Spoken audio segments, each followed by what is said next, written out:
a number of different recordings, and you will have to answer questions based on what you hear. There will be time for you to read the instructions and questions, and you will have a chance to check your work. All the recordings will be played once only. The test is in 4 sections. At the end of the test, you will be given 10 minutes to transfer your answers to the answer sheet. Now turn to Section 1.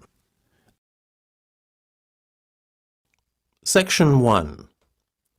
You will hear part of a conversation between an art auctioneer and their client.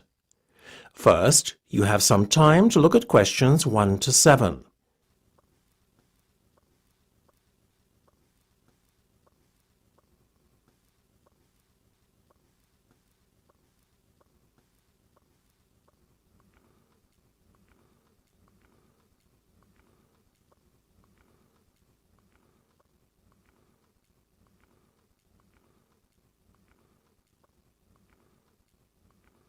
You will see that there is an example that has been done for you.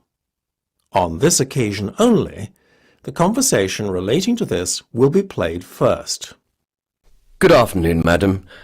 Yes, I see you successfully bid for lot 2374. Good afternoon. Yes, that's correct. The lot number of the auctioned article is 2374. So you write 2374 in the space provided. You should answer the questions as you listen, because you will not hear the recording a second time. Listen carefully and answer questions 1 to 7. Good afternoon, madam. Yes, bid for lot 2374. Good afternoon. Yes, that's correct. I hope you are satisfied with your purchase. If I may say so myself, I think you got a real bargain. What you paid is not much above the original reserve price of £300. I love P.J. Browning's work, and to be honest, I was prepared to pay a lot more. I'd decided beforehand that £500 would be my limit, so getting it £150 cheaper than I was prepared to pay for it was a wonderful surprise. I have to say that 17th century paintings of rural English scenes like this one are rather underrated. The art world seems to want abstract paintings by modern artists more. Geometric designs seem to be the trend today. Not my taste at all. I have a more conservative taste when it comes to art. The painting will blend in with my antique furniture at home. Well, I hope you have a big wall to put it on. Luckily, I'm very fortunate to live in a rather large country house. What are the exact measurements of the painting, by the way? The width is 1.5 meters, and the height is 1 meter. Without the frame, that is. If you include the gilt-covered frame, which is quite large to balance the size of the painting, you can add on another 0.5 meters for the width and the same again for the height, obviously. That shouldn't prove too much of a problem. I'm just happy I managed to win the bid for this wonderful painting. Before listening to the rest of the conversation, you have some time to look at questions 8 to 10.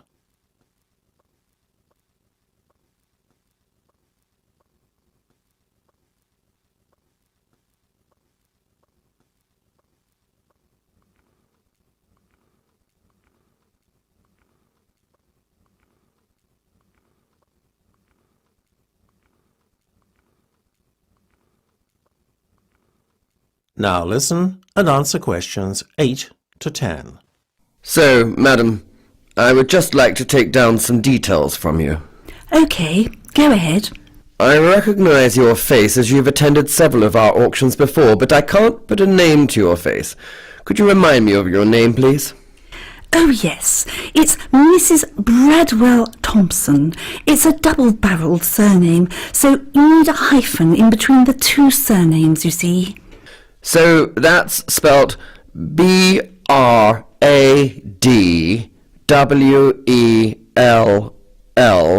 followed by a hyphen, then T-H-O-M-S Well, the first part's right, but you spell Thompson with a P in between the M and the S of the surname. OK. And your address, please? Yes, it's Charlton Manor, that's spelt CHARLTON,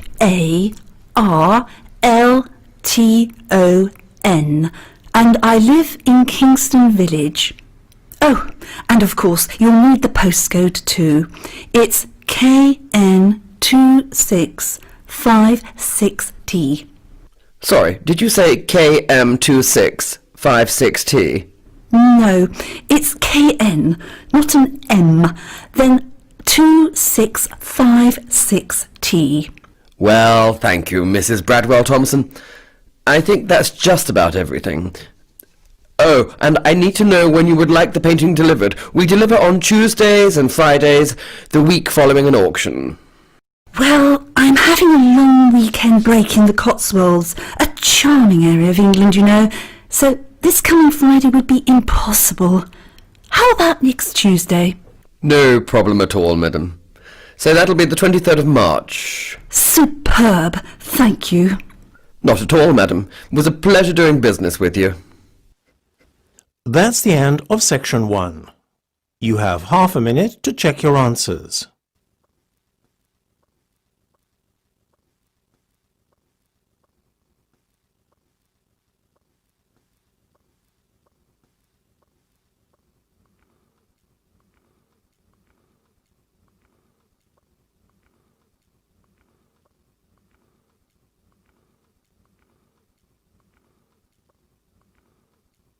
Now turn to section 2.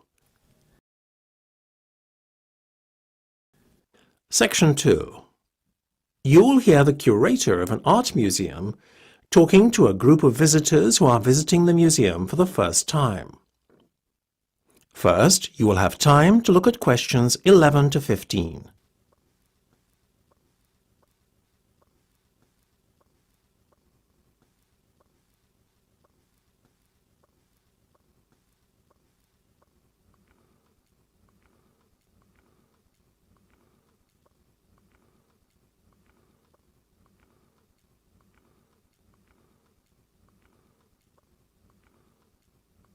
Now listen carefully and answer questions 11 to 15.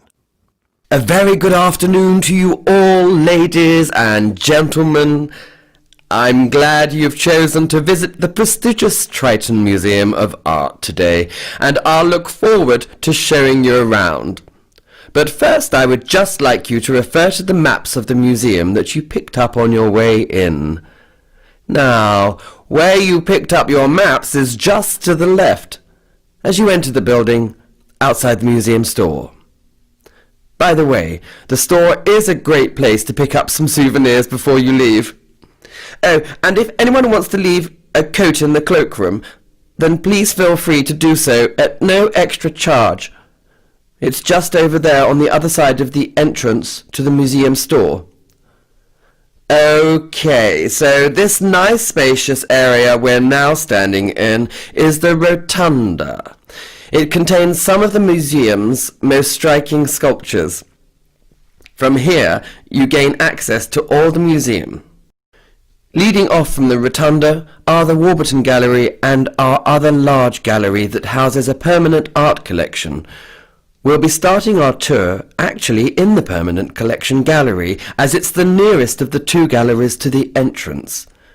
We'll make our way afterwards to the other gallery I mentioned, as it's right next door. Oh, the smaller room behind the Warburton Gallery that you see on your maps is just a storage space for the museum, and access is blocked off to the public by a railing across the entrance to that area. So now, where were we? Ah, yes.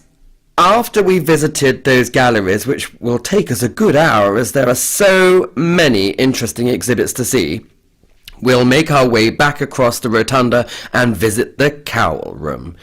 It's right at the far end of the museum, on the opposite side of the Rotunda to the Warburton and Permanent Collection Galleries.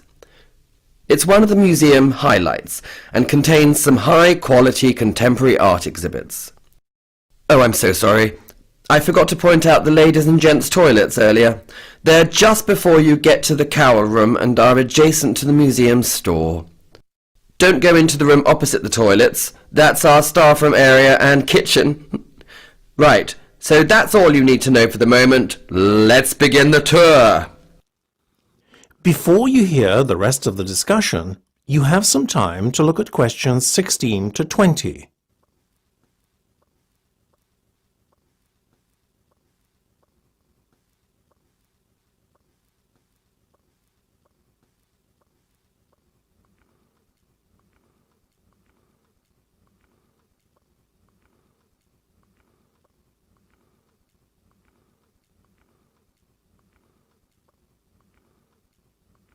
Now listen and answer questions 16 to 20. Well, I hope you all found the tour interesting. If any of you would like to become a patron of the museum, you can request information from the museum store. Being a patron entitles you to special discounts on visiting exhibitions and first refusal on tickets to special events. You will also be the first to know about our museum events, as you are automatically placed on the museum's mailing list.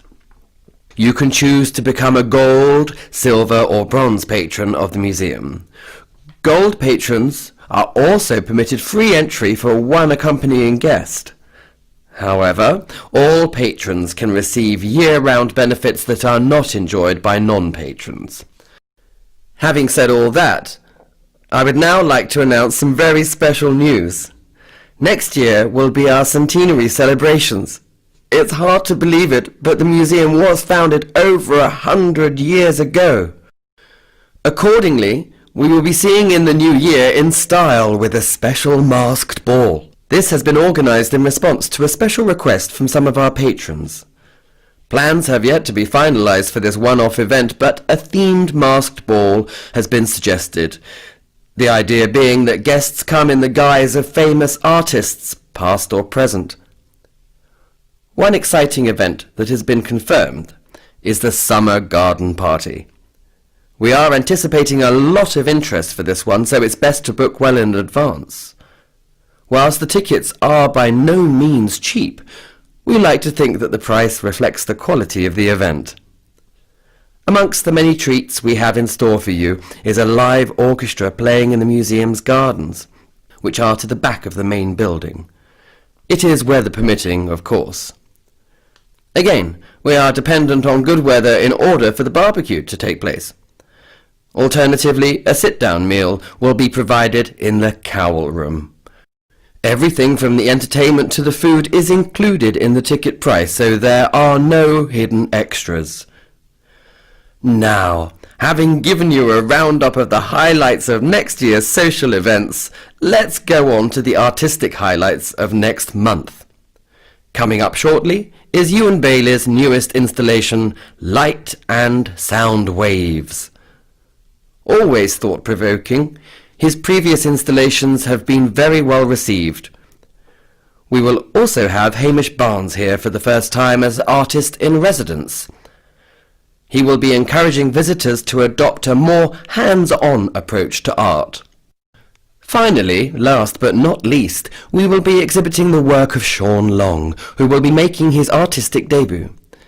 His work will be on show in the Warburton Gallery over the summer period. We are anticipating a large attendance at his exhibition. Well, that's all from me. I look forward to seeing you at one or maybe all of our events. It's certainly going to be an action-packed year for the museum, both culturally and socially. That's the end of section 2. You have half a minute to check your answers.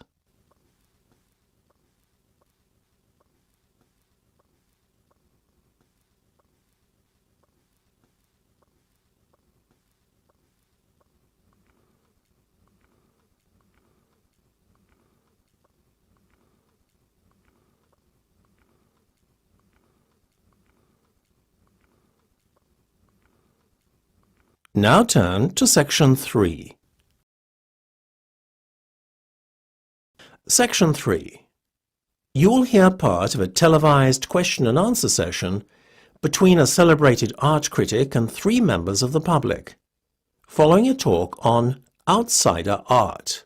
First, you have some time to look at questions 21 to 25.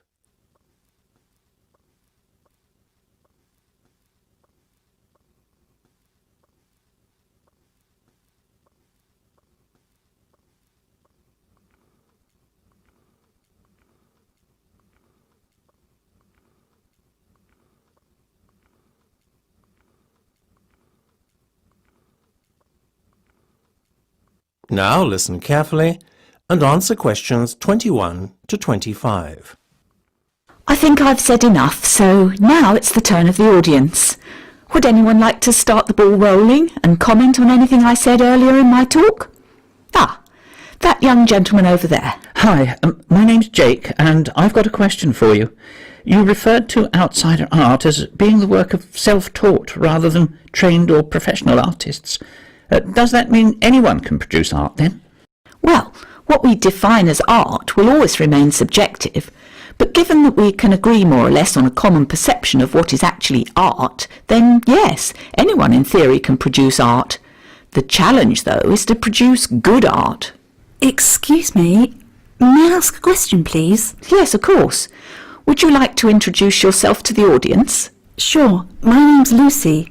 So, Lucy, what would you like to ask? Don't you think that untrained artists lack the necessary technique to produce good art? I felt that some of the paintings by outsider artists that you showed us earlier were, to be honest, rather crude. I think you're confusing technique with art here.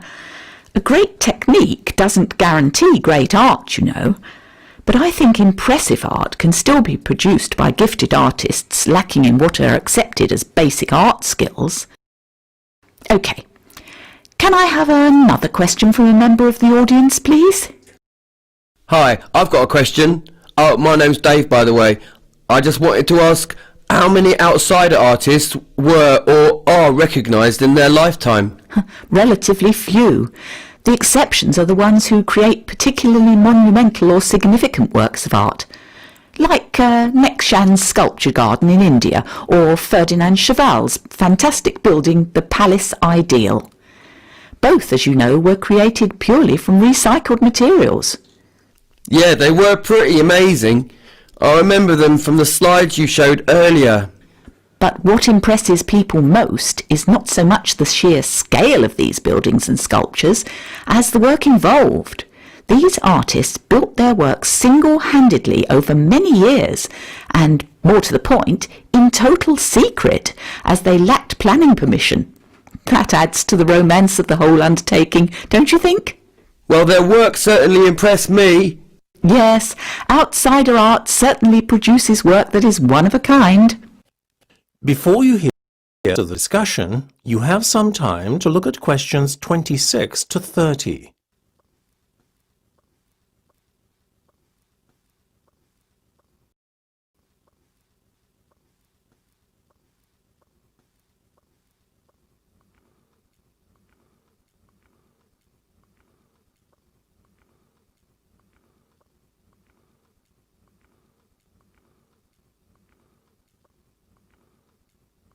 Now listen and answer questions 26 to 30. So, now I would like to post some questions to the audience. First, I would like to ask someone from the audience which, out of all the outsider artwork I showed you previously, is the most impressive and why. Excuse me, may I? Oh, yes, hello again, Jake. So tell me, which artwork was your favourite? Well, funnily enough, the paintings by Adolf Wolfi. I know the perspective is crazy and all over the place, but the work is so detailed. Well, look at the great artists like Picasso and Matisse. Perspective or lack of it was never an issue with them. Oddly, whilst I appreciate that style in outsider art, I can't say the same for modern art.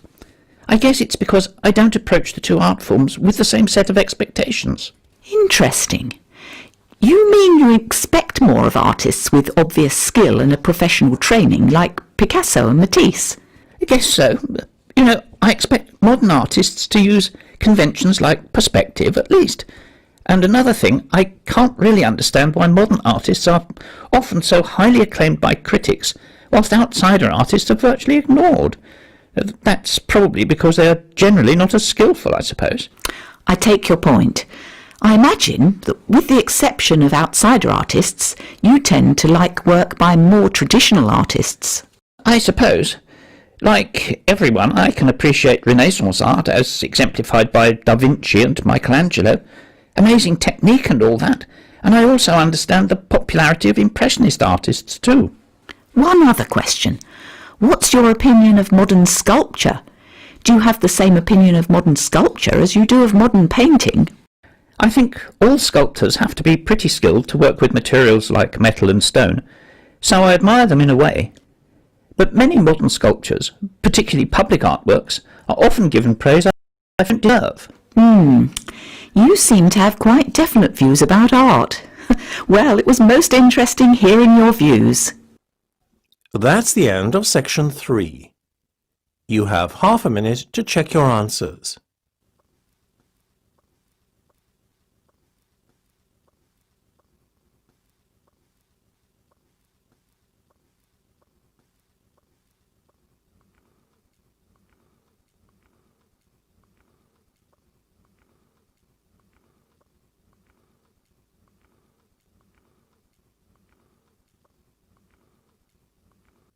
Now turn to section 4. Section 4. You will hear part of an art lecture. First, you have some time to look at questions 31 to 40.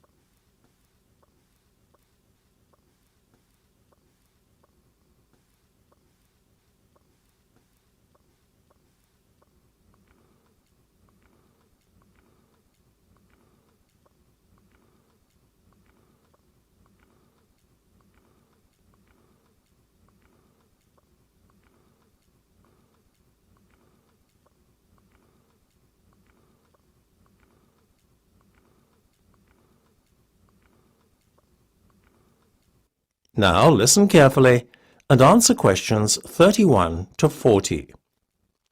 I have just shown you all some slides of a very varied set of paintings. I noticed, as I was showing the slides, a few giggles in the audience and a few looks of dismay. I guess entitling my lecture Unconventional Art Geniuses was a bit misleading. When most of you were looking at the frankly basic colour use and rather primitive painting techniques, you probably were more than a little surprised. Well, I have a shock for you all. What I'm about to tell you next will help you understand the title of my lecture. All the slides I showed you previously are of artworks made by, wait for it, animals. Yes, I heard a few gasps in the audience when I said that.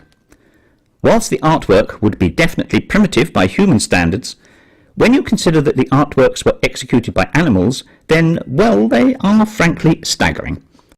Nor were the artworks purely the work of our closest relatives, the apes. No, they were produced by animal artists, drawn from a diverse pool of species, ranging from elephants to gorillas, birds and even sloths. In fact, in recognition of this, last year, London's Grant Museum of Zoology staged what organisers thought was the first interspecies show of paintings by animals.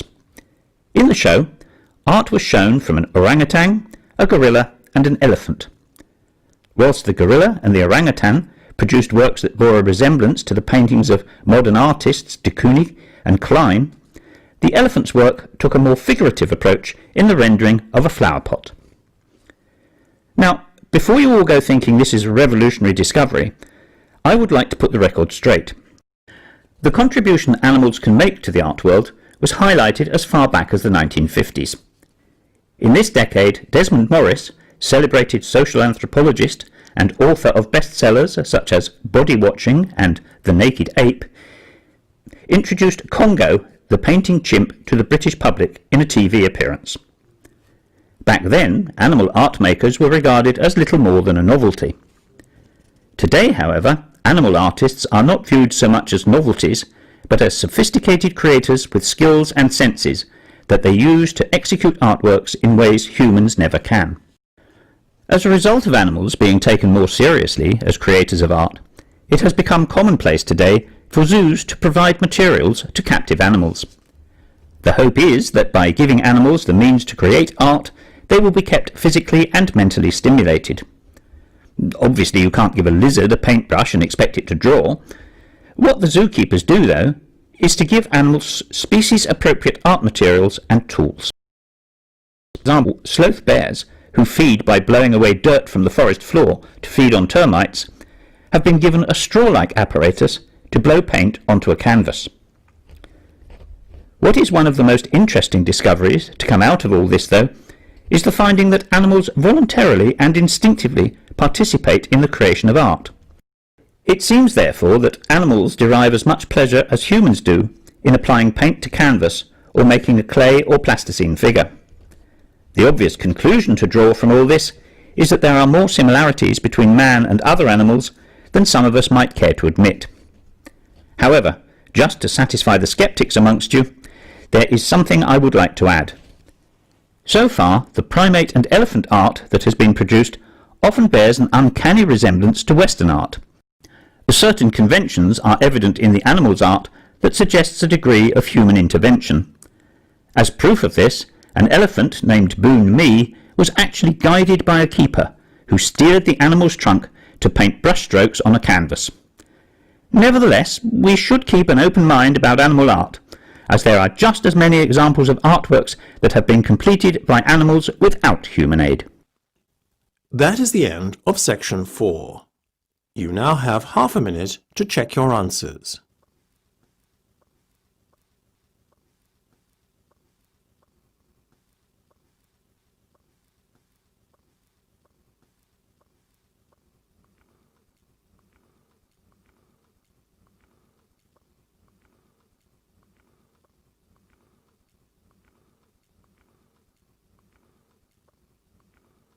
That is the end of the listening test.